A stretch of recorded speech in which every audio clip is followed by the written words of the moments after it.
नमस्कार। गांधी जी ने सत्य के प्रयोग पुस्तक में एक बात कही। उन्होंने लिखा कि उन्होंने सत्य और अहिंसा के प्रयोग का एक प्रैक्टिकल उदाहरण बताया। उन्होंने लिखा कि जब भी आप कोई बड़ा काम करते हैं तो आप एक संगठन बनाते हैं, एक ग्रुप बनाते हैं और उस ग्रुप में आप योजनाएं बनाते हैं, कार्य कैसे किए जाएंगे इसके लिए चर्चा करते हैं और फिर उस कार्य को अंजाम देते हैं। अब उन्होंने यहाँ पर अहिंसा और सत्य पर जोर क्यों दिया और क्यों बताया कि सत्य और अहिंसा की लड़ाई पर रास्ते पर चलकर ही कोई व्यक्ति सबसे बड़ी लड़ाई या बड़ी लड़ाइयां जीत सकता है। उन्होंने ऐसे समझाया कि जैसे मान लिया आपका 10, 20, 50 लोगों का एक ग्रुप है, उसमें आप कोई चर्चा करते हैं और उसमें आप अहिंसात्मक तरीके से कोई लड़ाई लड़ने के लिए और उसको जीतने के लिए प्लान करते हैं। सपोज करिए आपसे कोई उसमें सहमत नहीं है और वो व्यक्ति आपके ग्रुप से टूटकर अलग चला जाता है और जब भी वो अलग जाता है तो निश्चित रूप से जब वो आपके संगठन में था तो वहां की गोपनीयता और वहां की सब चीजों से वाकिफ था और जब वो बाहर जाता है तो उस गोपनीयता को दूसरे लोगों के सामने रखता है। अब जब आपके पास छुपाने के लिए कुछ नहीं है, आपके प्रत्येक विचार में, आपके प्रत्येक लक्ष्य में, प्रत्येक आपके जो भी आप काम करना चाह रहे हैं उसमें सभी चीजें अहिंसात्मक है, तो वो बाहर जाके आपको एक्सपोज नहीं कर पाएगा। और अगर आप हिंसा की प्लानिंग कर रहे हैं, आप प्लानिंग कर रहे हैं कि किसी तरह से किसी को क्षति पहुंचाई जाए, ये साजिश रची जाए और वो साजिश रची जाए जो कि वैधानिक नहीं है, जो कि लीगली उसको वैलिड नहीं कहा जा सकता, वो एक अपराध है। तो वो चीज जब वो बाहर जाके कहेगा तो निश्चित रूप से आपकी जो भी आपने प्लानिंग की है वो पूरी की पूरी प्लानिंग चौपट हो जाएगी। और जब वही प्लानिंग आपकी अहिंसा पर आधारित होगी, सत्य पर आधारित होगी, तो जब आपसे जो व्यक्ति सेटिस्फाइड नहीं है, आपके संगठन से सेटिस्फाइड नहीं है, बाहर निकल के कहेगा जाकर, तो आपके प्लानिंग पर कोई असर नहीं आएगा, बल्कि जनता में आपकी प्लानिंग जब जाएगी तो लोग यही कहेंगे कि कोई सत्य और अहिंसा के आधार पर अपनी लड़ाई लड़ रहा है और उसको कभी कोई गलत नहीं ठहराया जा सकता, ना ही कोई गलत ठहरा सकता है और ना ही उसके बारे में कोई गलत कर सकता है। मैं ये बात इसलिए कह रहा हूँ कि अरविंद केजरीवाल की गिरफ्तारी हुई। अब मैं चूंकि अन्ना हजारे जी का जो आंदोलन था, मैं उसके काफी करीब था। देश के बहुत सारे लोगों के दिल में उस समय ऐसा एक तरह की ये आग थी लोगों के दिलों में और एक तरह से ये भावना लोगों की थी, शायद भ्रष्टाचार देश से समाप्त हो सकता है या कुछ कम हो सकता है। तो मैं भी उनमें शामिल था। मैं भी ये बात सोच रहा था कि देश में भ्रष्टाचार समाप्त हो जाए या कम हो जाए, क्योंकि आरटीआई का दौर था। आरटीआई ने भी बहुत सारा भ्रष्टाचार पे काम किया, बाद में आरटीआई का अब उस तरह से वो प्रभाव नहीं रहा है। तो चूंकि मैं बहुत डीपली इन्वॉल्व था उन सब चीज़ों में और उन सबको बहुत करीब से देखता था, तो मुझे पता है कि अरविंद केजरीवाल ने क्या किया। अरविंद केजरीवाल ने आंदोलन किया, पार्टी बनाई, वहां तक सब ठीक था, सरकार बनाई, वहां तक सब ठीक था। अब अगर जो लोग दावा करते हैं कि उन्होंने ये अच्छा किया, वो बुरा किया, क्योंकि मैं आज भी इंडिया गठबंधन का वोटर हूँ और जब भी वोट मुझे देने का मुझे मौका मिलेगा तो मैं इंडिया गठबंधन को दूंगा, क्योंकि केजरीवाल भी इंडिया गठबंधन के हैं, तो कहीं ना कहीं मेरा वोट केजरीवाल या उनके सहयोगियों को जाएगा। ये भी सच्चाई है। लेकिन ये सच्चाई होने के बावजूद जो चीज सत्य है उसको मैं झूठा कैसे कह सकता हूँ। केजरीवाल ने कल अपनी तमाम दलीलें कोर्ट में रखी। उन्होंने कहा कि पैसा लेना कहीं साबित नहीं हो रहा है, या ईडी के पास जो उन्होंने बहुत सारे गवाह इकट्ठे किए, उनके बहुत सारे पहले के बयान हैं, वो यहाँ नहीं रखे जा रहे हैं और उनके ऊपर दबाव बना के, जो उन्हें जेल में रखने के बाद उनके ऊपर दबाव बनाया है, उसके बाद उनसे जो बयान लिए गए उन बयानों के आधार पर मेरी गिरफ्तारी हुई या मुझे परेशान किया जा रहा है। आप एक चीज बताइए, कोई भी व्यक्ति जो गलत होगा, जब तक उसके पास उसके ऊपर दबाव से कुछ नहीं पूछा जाएगा तब तक वो कैसे सही बता सकता है। तरीका यही है कि किसी से बार बार बात की जाएगी तो उसके पहले वो इतनी बातें बताएगा कि कई हजार पन्ने भर जाएंगे, लेकिन जब बातों को आगे लाया जाएगा, उसके ऊपर दबाव बनाया जाएगा, उसके बयान रिकॉर्ड किए जाएंगे, फिर उसमें से धीरे धीरे सच्चाई का निचोड़ निकलेगा। और ये सब बातें, ये सब एक्सरसाइज प्रक्रिया क्यों की जाती है? इसीलिए की जाती है कि आदमी को सच्चाई उससे उगलाई जा सके, सच क्या है उसको लाया जा सके। हाँ बिल्कुल सही है। इसके लिए जब मान लिया किसी ने बता दिया क्या सच है क्या गलत है, अब उसके पहली वाली बात झूठ है या बाद वाली बात झूठ है, इसके लिए जरूरत पड़ती है एविडेंस की। अगर वो जो कह रहा है उसके पास उस तरह का कोई एविडेंस है तो निश्चित रूप से उसकी बात सही है। एविडेंस क्या है? एविडेंस ये है, जब आंदोलन का समय था तो इनकी एक वेबसाइट थी, उस पर इन्होंने ऑनलाइन चंदा मांगा था, और उस वेबसाइट को जब मैं खोल के देखता था, एक ऐप था, तो उसमें प्रत्येक मिनट में 2 या 3 डोनेशन, या कभी कभी तो 10 सेकंड में, 5 सेकंड में या 30 सेकंड में लगातार डोनेशन आता रहता था, उसमें पैसे लगातार आते रहते थे। और ये स्थिति थी कि पहले चुनाव में इतना पैसा आ गया था कि उन्होंने अपना बाद में वो वेबसाइट बंद कर दी और कहा मुझे पैसे की जरूरत नहीं है, और वो पैसा लोगों से लेना बंद कर दिया। बाद में धीरे धीरे चीजें बदली। मैंने पहला भी जब इनका चुनाव था वो भी देखा, दूसरा चुनाव भी देखा। जब मैंने इनका तीसरा चुनाव देखा तो तब तक कुछ ऐसे लोग इन्वॉल्व हो चुके थे जिनको मैंने प्रचार करते समय ये नहीं सुना जो पहले मैं सुनता था कि व्यक्ति को, किसी भी वोटर को सच्चाई के बारे में बताइए, उसको मोटिवेट करिए, चीजें बताइए और उसको अपने पक्ष में लाइए। फिर इस तरह के लोग वहां मैंने देखे जो ये कह रहे थे कि माइंड वॉश करिए, इनका माइंड वॉश करिए और इनको अपने पक्ष में लाइए, गरीब लोगों को, झुग्गी झोपड़ी वालों को, इनका माइंड वॉश करिए। फिर इस तरह की राजनीति शुरू हो गई थी। अब मैं इस बात पे आता हूँ कि एविडेंस क्या है। एविडेंस ये है कि जो पहले चुनाव लड़े गए उनमें पैसा जनता ने दिया, उस पैसे से चुनाव लड़े गए और बहुत ही साधारण तरीके से साधारण लोगों ने वो चुनाव लड़े। साधारण लोगों ने ही आंदोलन की उस जो हुंकार थी, उस आंदोलन की हुंकार से बड़े बड़े दिग्गजों को धराशायी कर दिया। पहली बार कुछ सीटें कम रह गई और दूसरी बार 67-67 सीटें जीतकर जनता ने आंदोलन पर पूरा विश्वास करके केजरीवाल को मुख्यमंत्री बना दिया।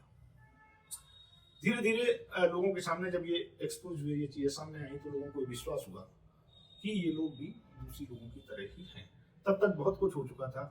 देश से जितने भी लोग ये विश्वास करके निकले थे कि हम देश को बदल देंगे, केजरीवाल बहुत ही अच्छा ईमानदार नेतृत्व है, और जब उन्होंने केजरीवाल को पास से देखा, उनके पास मीटिंग की, तो उनको लगा कि नहीं मेरा सोचना गलत है, और वो लोग धीरे धीरे अलग हो गए। और जो नहीं अलग हुए, जो उनके अंदर थोड़ा सा ये दृढ़ था कि मैं अच्छा करूंगा, वो भगा दिए गए, उनको बेइज्जत करके वहां से ह्यूमिलेट किया गया, उनको वहां से भगा दिया गया। ये सब चीजें जब धीरे धीरे लोगों के सामने आई, देश में आई, तमाम एनआरआई थी, बहुत पैसा विदेशों से आया, उन एनआरआई के द्वारा आया।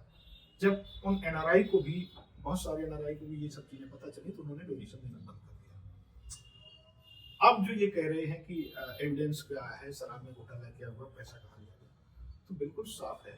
ये गुजरात चुनाव में आपके पास पैसा कहां से आ गया? गोवा के चुनाव में आपके पास पैसा कहां से आ गया? पंजाब के चुनाव में आपके पास इतना पैसा कहां से आ गया? क्योंकि तब तक पार्टी के अंदर और पार्टी के बाहर लोगों ने ये स्वीकार कर लिया था कि अब आम आदमी पार्टी भी दूसरी पार्टियों की तरह ही छल बल करके, पैसा इकट्ठा करके और पैसे के आधार पर चुनाव लड़ेगी और जीतेगी। ये बात पार्टी में पूरी तरीके से स्वीकार हो गई थी। फिर उसी तरह से जो पहले चुनाव में लोग थे, जो कम पैसे वाले थे, चुनाव जीत गए थे, भले ही वो जीत गए थे, इसके बाद उनको धीरे धीरे किनारे कर दिया गया। वही लोग जो इस समय महाबल मिश्रा, मैं देख रहा हूँ दिल्ली से लोकसभा का आम आदमी पार्टी ने प्रत्याशी बनाया, ये 2015 का चुनाव होगा शायद, महाबल मिश्रा को आम आदमी पार्टी बेहद ही करप्ट बता रही थी, और अब बाद में इनके पुत्र आए, और इसके बाद महाबल मिश्रा भी आ गए। ये एक उदाहरण है। इस तरह से बहुत सारे लोग जो दूसरी पार्टियों में थे, जो आंदोलन का हिस्सा नहीं थे, वो आम आदमी पार्टी में आए, और आम आदमी पार्टी ने ये स्वीकार कर लिया कि अब राजनीति दूसरी पार्टियों की तरह ही होगी। जब राजनीति दूसरी पार्टियों की तरह ही होगी, तो जाहिर सी बात है आप फिर इस चीज का डिफेंड नहीं ले सकते कि मैं दूसरे लोगों से अलग हूं। इसके बाद वही चीजें हुई कि प्रचार प्रसार पर बहुत ज्यादा खर्चा और वास्तविकता में कुछ नहीं, वही दिखावे की राजनीति, वही धर्म की राजनीति, इस तरह की चीजें हुई और बाद में परिणाम आपके सामने। तो मेरा कहने का मतलब ये है कि सवाल ये है कि दूसरे नेताओं को गिरफ्तार ये बीजेपी की ईडी है, ये लोग क्यों नहीं करते हैं, इनको क्यों कर लिया, इनके तमाम नेताओं को क्यों भीतर डाल दिया? क्योंकि उन्हें आपकी हकीकत पता चल गई, उन्हें आपकी जमीन की जो सच्चाई है वो पता चल गई कि आपके पास जमीन नहीं है। आपके पास जमीन क्या थी? आपके पास जमीन सच्चाई की थी, सत्य की थी। लोग पूरे देश के आपके साथ विश्वास के साथ, सच्चाई के साथ जुड़े थे कि आप अच्छे लोग हैं, आप भ्रष्टाचार को दूर करेंगे। जब उन्होंने देखा कि आप तो उन सबसे एक कदम आगे हैं, तो वो आपको छोड़कर चले गए। और आज भारतीय जनता पार्टी को इस बात का पूरा आभास है। वो तो इंडिया गठबंधन है, इसलिए आपके थोड़े बहुत आंदोलन हो भी रहे हैं, नहीं तो जो शीर्ष पर बैठा होता है उसके इर्द गिर्द उसी स्वभाव के लोग इकट्ठे होते हैं। केजरीवाल ने जो भयंकर चतुराई की राजनीति की है, इसीलिए उनके आसपास पूरे के पूरे चतुर लोग इकट्ठे हो गए हैं। निश्चित रूप से आज वो मौका तलाश रहे होंगे कि मुझे क्या करना है, क्योंकि उन्हें केजरीवाल की पूरी राजनीति पता है। मैंने बहुत गहराई से देखा है, इसलिए मैं बता रहा हूँ। मुझे केजरीवाल की राजनीति पता है कि केजरीवाल की जो राजनीति है वो कहीं भी सत्य और अहिंसा पर आधारित नहीं है, और उसी का ये परिणाम है कि आज उनको इतनी बड़ी परेशानी और इतनी बड़ी समस्या का सामना करना पड़ रहा है। अगर वो आंदोलन के मूल सिद्धांतों पर चले होते, गांधी की फोटो आंदोलन में थी, बाद में स्वयं अरविंद केजरीवाल ने गांधी की फोटो हटाकर भगत सिंह और बाबा साहब की फोटो लगाई। भगत सिंह और बाबा साहब की फोटो से किसी को एतराज नहीं है, लेकिन अगर इसलिए लगाई जाए कि गांधी से वोट नहीं मिलेगा, इनसे वोट मिल जाएगा, तो ये निश्चित रूप से ऑब्जेक्शनेबल है, आपत्तिजनक है। ऐसा नहीं होना चाहिए। अब आप गांधी आपको याद आ रहे हैं, गांधी के साथ आपकी तस्वीरें वायरल हो रही हैं, मतलब उनके साथ अपनी फोटो लगा के आपके कार्यकर्ता डाल रहे हैं। अगर गांधी के सिद्धांतों पर चले होते तो ये स्थिति कभी नहीं आती। मुझसे कोई ये पूछे कि क्या बीजेपी अच्छी है? बिल्कुल नहीं अच्छी है। क्या आप बीजेपी को वोट दे सकते हैं? बिल्कुल नहीं दे सकता।